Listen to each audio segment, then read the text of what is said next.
All of the best stories start with once upon a time.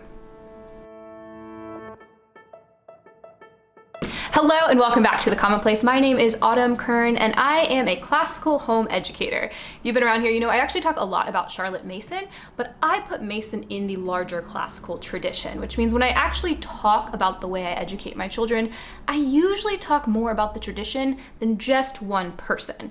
Because as much as I love Mason, I have a lot of Charlotte Mason joy. She is just one person, and so I like to couch her in between the wisdom of a lot of people across all times and all places, and that is what we're kind of pivoting towards here. So we are going to be hitting season 3 of the Commonplace podcast pretty soon.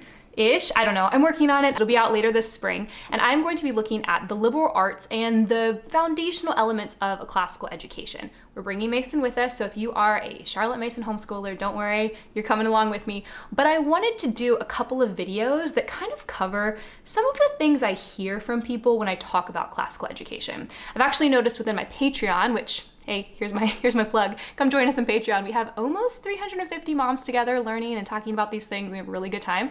But I've noticed in the things that they're talking about, I'm getting a lot of questions for our live monthly Q&As about what do you say when someone says this seems really elitist? Or how do you very kindly express that you don't want these twaddly books in your home, or that you don't want these kind of toys and things in your home?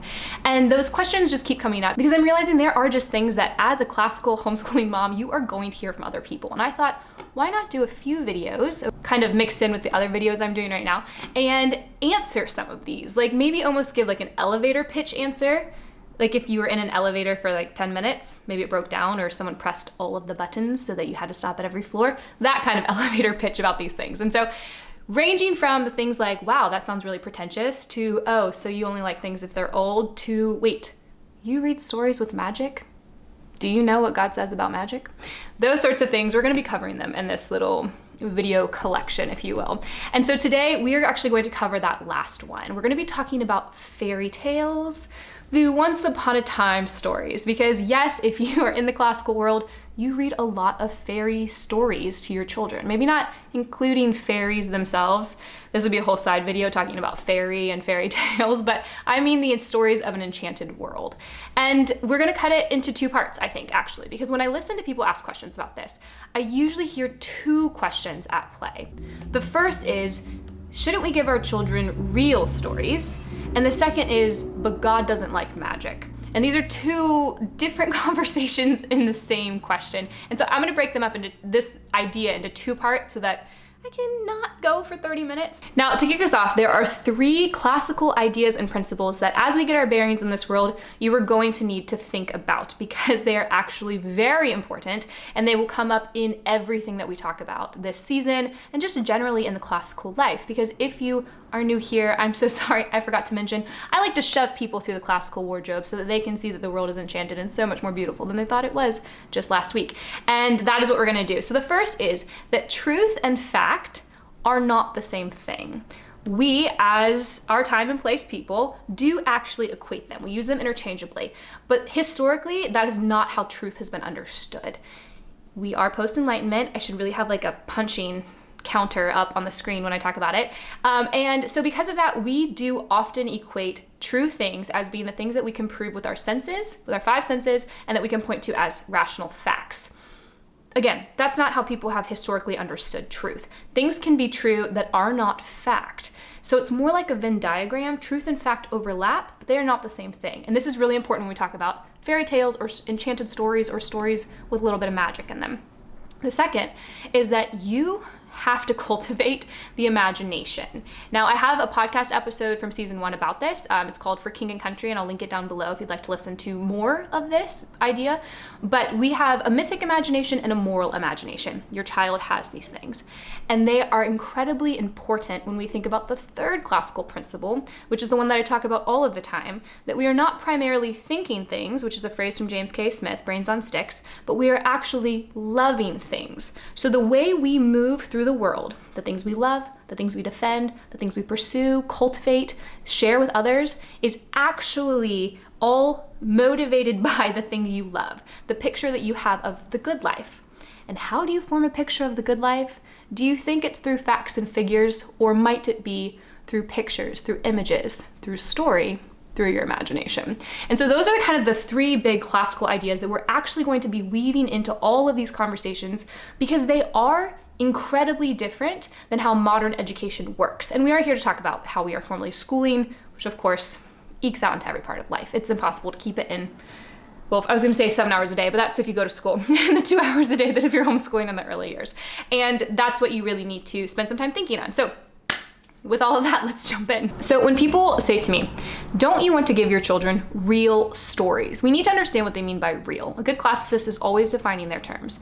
And typically what someone means is a story that actually happened, something that will not confuse a child. We don't want our children to think that Narnia is a real place they can go to. Surely Aslan will confuse them about Jesus. Or you don't want them to think there are dragons in the woods because it might scare them. These sorts of ideas. And they come from a really good place. I need to say that because it's important that parents are thinking through these things because they love their children, because they care about their children.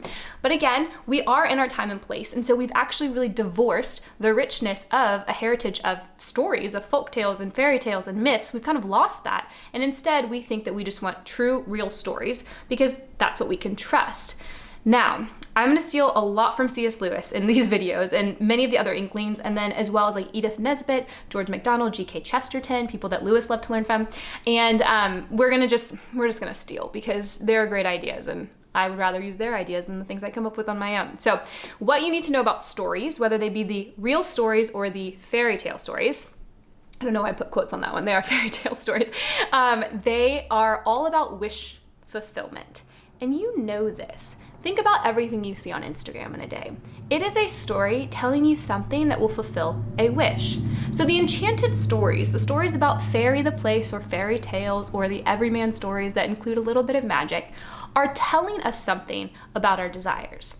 Now what's interesting, and Lewis makes this point way back, I don't know when he wrote it, if it was in the 40s or the 50s, this particular essay I'm thinking of, but he understood that no school child is ever misled by a story about dragons. They don't walk around London wishing there were dragons flying down into the city. And yet adults are often misled by what they read in women's magazines, is what he says. And of course that's Instagram, right? Like that's social media. That's our news cycle right now. We come at something thinking it's going to be a true, real story, the way we use the word true. And in fact, we get all discombobulated and we don't know which way is up. And there's so much propaganda and personal interest and things at play that we're actually very confused by the things we hear that we think are real. Where no one's confused when they read a fairy tale. The wonderful things about Enchanted Lands is that they lift the veil for us to make capital R reality, which is the thing I'll talk about a lot in these videos, more clear for us. We actually see that virtue sparkles. We actually see that vice is grotesque. We, for a moment, get a glimpse at the real world around us, which we would call the sacramental world or the spiritual world. We see what God has actually formed, what's actually happening in our midst, that when we just focus on the small materialist world that we can interpret through our senses, we totally miss it. We get all confused because we weren't made just for the material world. But we were made for something bigger, and we were also made for story. And so story has the ability, enchanted fairy tales have the ability to say true things that we can just accept at face value. We don't have to go through and say, well, I don't know if that's exactly what the president said in that talk that he gave last week, or I don't know if that's exactly what my city council thought, or I don't know that that mom on Instagram is being totally honest about what she thinks about essential oils. Whatever it is. The story is very clear. Fairy tales are very obvious. What is good? What is bad? What ought we love? What ought we not? What we should do? What we're tempted to do otherwise. It's very clear what is happening in capital R reality when you read a fairy tale. So when parents say, or grandparents or friends say, well, why don't you just give your kids the real stuff if you're trying to teach them things?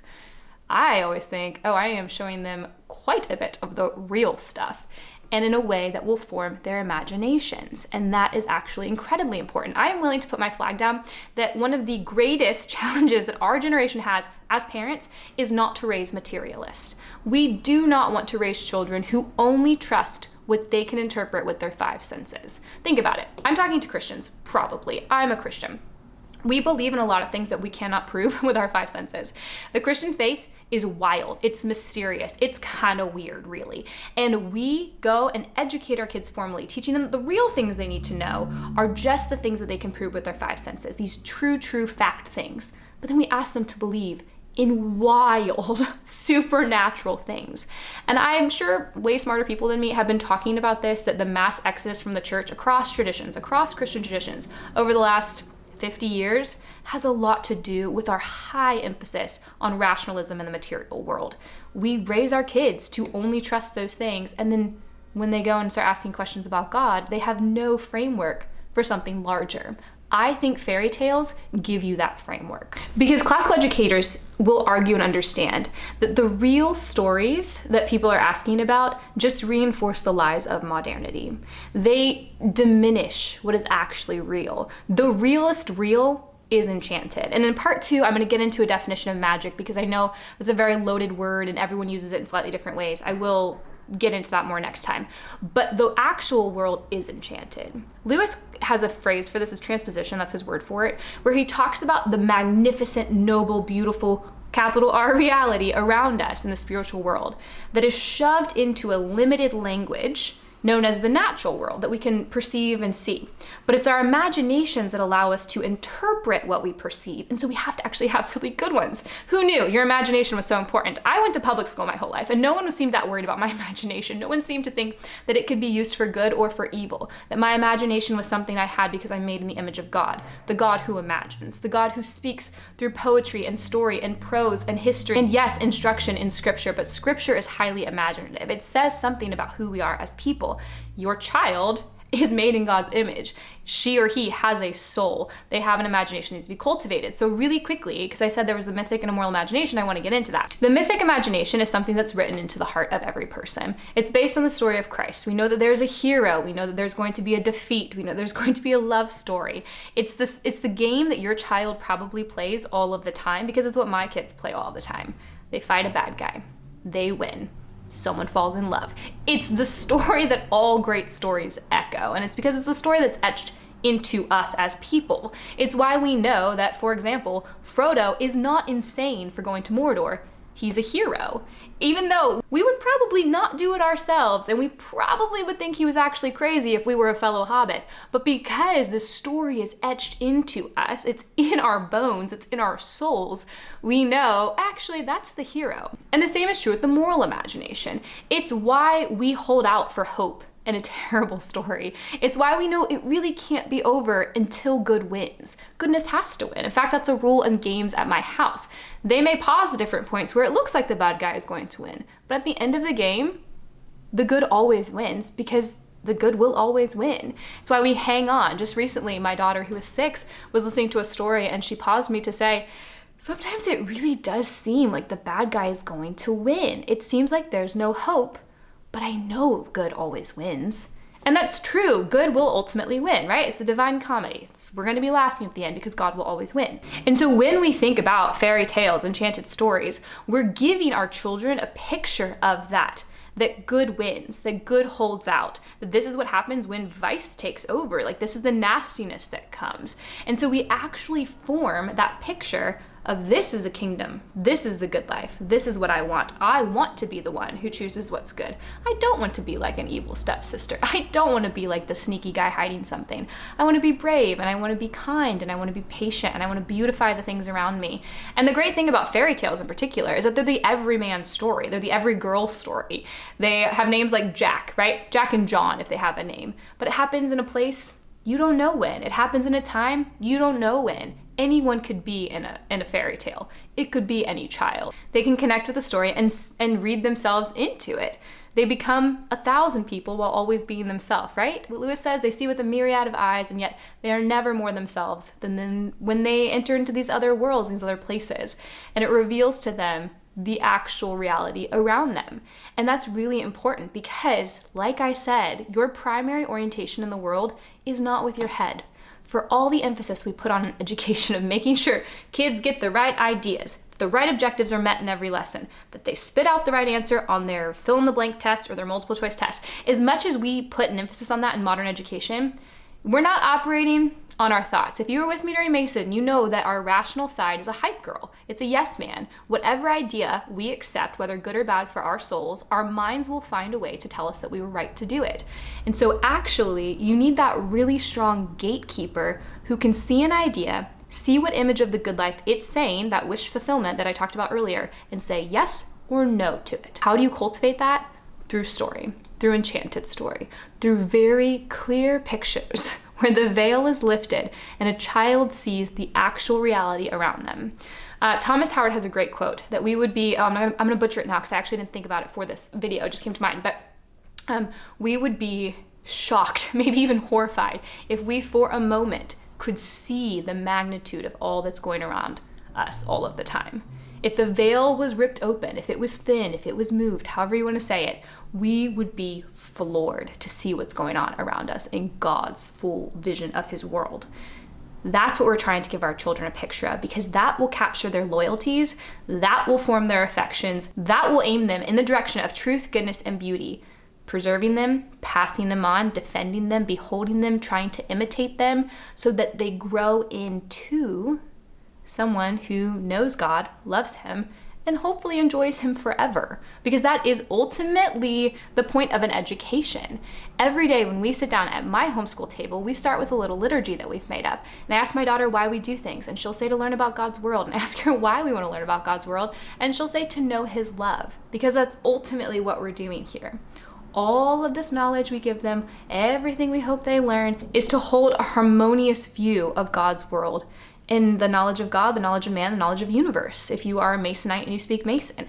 And that's why we read Enchanted stories. That's why we read fairy tales as true stories, as real stories. That's why we don't just read them dry facts in a textbook. We put them within ideas. Because guess what? Nobody likes a rule. Everybody loves a story. It has such a deep impact. I've said before, I've heard a lot of really great sermons in my life. None of them have ever made me long for Christ the way the Chronicles of Narnia did. Absolutely none of them. They just did not have the ability to capture my imagination and yank me in the right direction, because it was just speaking to one part of my mind, where when you call on the imagination, it pulls in all parts of the image bearer, and all parts of the image bearer must be cultivated in education. I really, really care about this. And so just to close out here, because this is something that I've loved ever since I heard it, and I got this through the What Have You podcast. Doug Wilson's daughters were talking about it. It's a liturgy they have in their family, but I've been told it's maybe from Joe Rigney or something before that. So I don't know where it came from, but I loved it. And as you think about story and you think about what really needs to happen in your world, for me in motherhood, I never expected to talk about dragons as much as I do. Everything in my house can be pulled into a dragon conversation, and it's because I'm trying to speak to my children about the things of God's reality the way he does. If you've really never thought about this, I want you to think about the pages of scripture and the story being told, because that is what we are in. We were made for story, we were made to story, and we are in a story. What is God's big ending to his story? It's to kill the dragon and get the girl. It is the heartbeat of every fairy tale, because all good stories echo the great story. And so filling your child with the very best of enchanted stories that give them the greatest life raft out of this materialist postmodern world we live in is one of, I think, the greatest things you can do for your child. And when education is about formation, you are forming them towards a kingdom. And so you have to ask, do the things I tell my children actually say something true about reality? And if they do, run with them. Buy all of them. Read them every day. Because we as home educators, as mothers, want more than anything to enlarge in the hearts and the minds of our children. One of the best ways to do that is going to be fairy tales. I'll see you guys for part 2 soon.